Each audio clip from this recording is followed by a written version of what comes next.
Halo sahabat semuanya, apa kabarnya hari ini? Mimin doakan semoga kita sehat selalu dan diberikan rezeki yang berlimpah.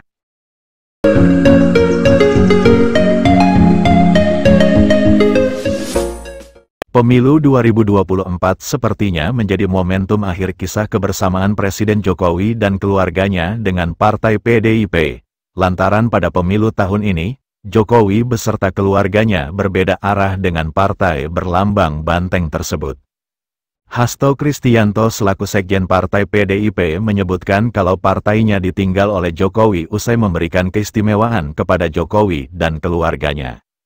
Bahkan Hasto Kristianto juga mengklaim terdapat operasi politik khusus yang dilakukan untuk menyingkirkan kader-kader PDIP yang selama ini dinilai kritis dari kursi DPR. Seperti yang telah publik ketahui, pada pemilu kali ini terdapat sejumlah politisi populer caleg dari Partai PDIP yang kerap mengkritik pemerintahan Presiden Jokowi dan anak-anaknya yang gagal lolos ke Senayan. Salah satu nama yang disebut Hasto menjadi korban dari operasi politik khusus tersebut adalah Ripka Ciptaning.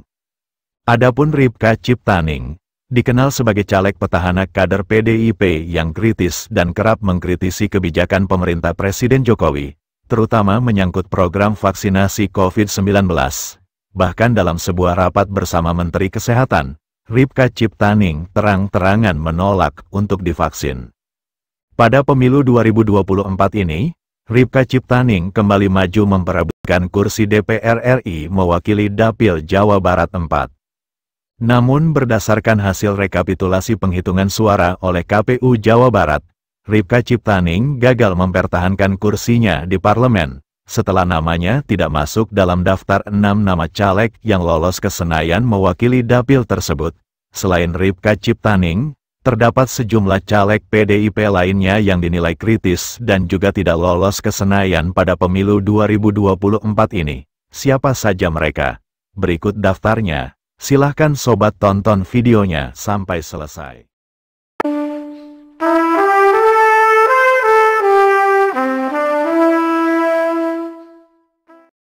Selanjutnya, politisi PDIP yang kerap mengkritik Presiden Jokowi dan anak-anaknya yang gagal ke Senayan pada pemilu 2024 ini adalah Masinton Pasaribu.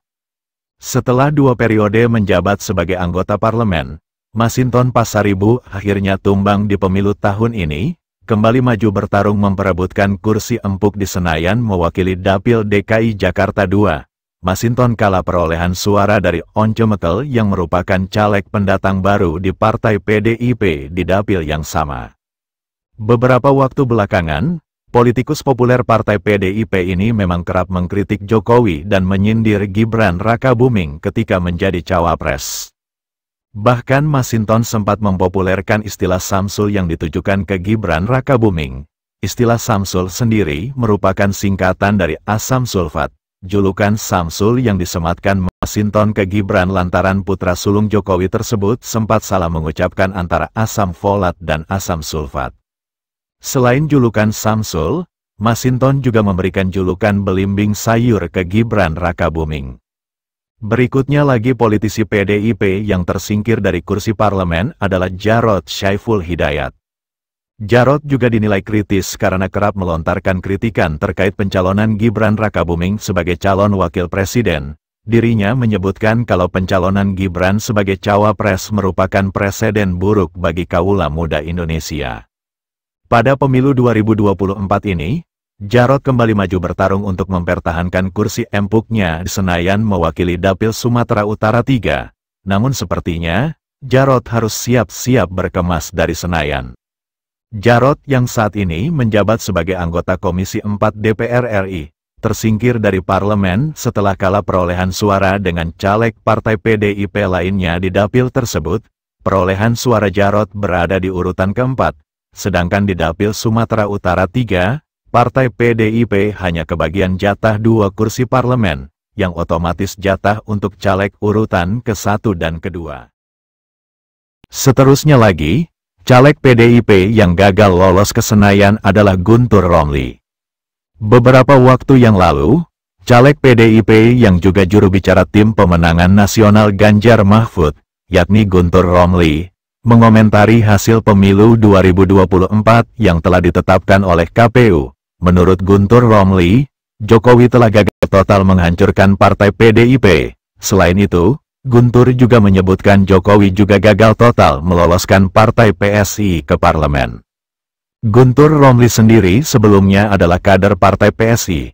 Dirinya mengumumkan keluar dari keanggotaan partai yang dikomandoi oleh putra bungsu Presiden Jokowi tersebut pada bulan Agustus tahun lalu, lantaran partai PSI mendukung Prabowo Subianto pada Pilpres 2024.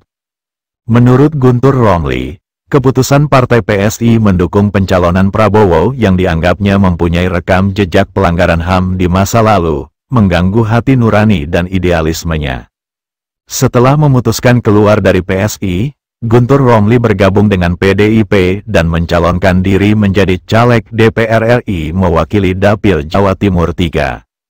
Namun entah karena masyarakat muak atau memang tidak suka dengannya, dari nama 7 caleg DPR RI yang lolos ke Senayan dari Dapil Jawa Timur III, tidak ada nama Guntur Romli. Dirinya harus rela mengubur mimpinya untuk berkantor di Senayan.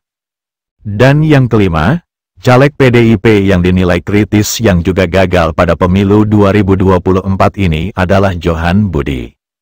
Mantan juru bicara KPK ini juga tersingkir dari Senayan setelah hanya mampu bertengger di posisi ketiga dalam urutan perolehan suara caleg PDIP di Dapil Jawa Timur 7, sedangkan partai PDIP hanya mendapat jatah 2 kursi di dapil tersebut.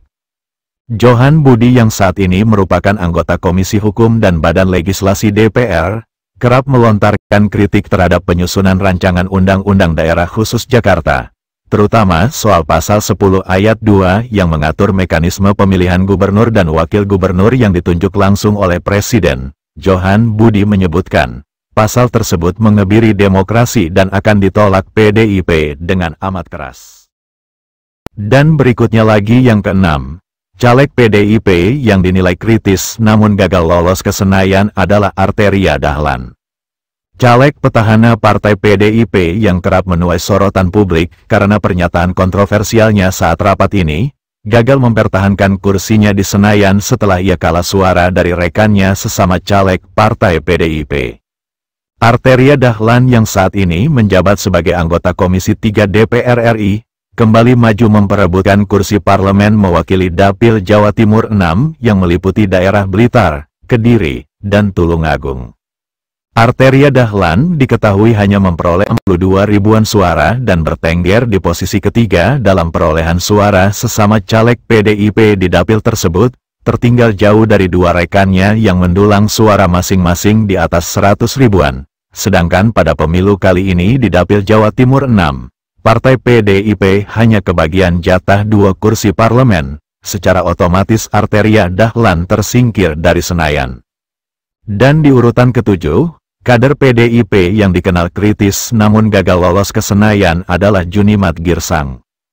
Kembali maju mencalonkan diri sebagai caleg DPR RI di Dapil Sumatera Utara 3, Junimat Girsang yang merupakan politisi senior partai PDIP sekaligus wakil ketua Komisi 2 DPR RI ini, sudah dipastikan lengser dari singgasananya di Senayan setelah hanya mampu bertengger di posisi ketiga dalam perolehan suara partai di dapil tersebut.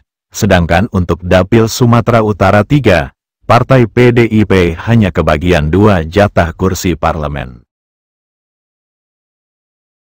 Dan berikutnya lagi, nama politisi senior Eriko Sotarduga juga menambah panjang daftar kader PDIP yang dianggap kritis yang gagal lolos ke Senayan. Setelah 15 tahun atau 3 periode menjadi anggota DPR RI, akhirnya Eriko Sotarduga lengser dari kursi empuknya di Senayan. Sama seperti Masinton Pasaribu, Eriko juga kembali maju mencalonkan diri sebagai caleg DPR RI mewakili Dapil DKI Jakarta II. Namun kalah suara dari Once Mekel dalam perebutan 1 kursi yang didapatkan PDIP di dapil tersebut. Once Mekel sendiri merupakan caleg pendatang baru di partai PDIP. Dan yang terakhir, caleg PDIP yang dianggap kritis yang juga gagal lolos ke Senayan adalah Trimedia Panjaitan. Telah merasakan nikmatnya menjadi anggota DPR selama 20 tahun atau 4 periode, Akhirnya rekan sejawat Arteria Dahlan di Komisi 3 DPR RI ini juga gagal melaju kembali ke Senayan. Kembali maju mencalonkan diri sebagai caleg DPR RI mewakili Dapil Sumatera Utara II, Trimedia lengser dari parlemen setelah hanya mampu bertengger di posisi ketiga dalam perolehan suara di internal caleg PDIP untuk dapil tersebut. Ia kalah dalam perolehan suara dari rekannya dua caleg partai PDIP lainnya. Sedangkan di Dapil Sumatera Utara II, Partai PDIP hanya kebagian jatah 2 kursi dari 10 kursi yang diperebutkan. Nah, itulah beberapa nama caleg populer jagoan Partai Banteng yang dianggap kritis namun gagal lolos ke Senayan pada pemilu 2024 ini. Apakah klaim Sekjen PDIP Hasto Kristianto yang menyebutkan terdapat operasi politik khusus yang dilakukan untuk menyingkirkan kader-kader PDIP yang selama ini dinilai kritis dari kursi DPR benar adanya? Silahkan sobat beri tanggapannya di kolom komentar.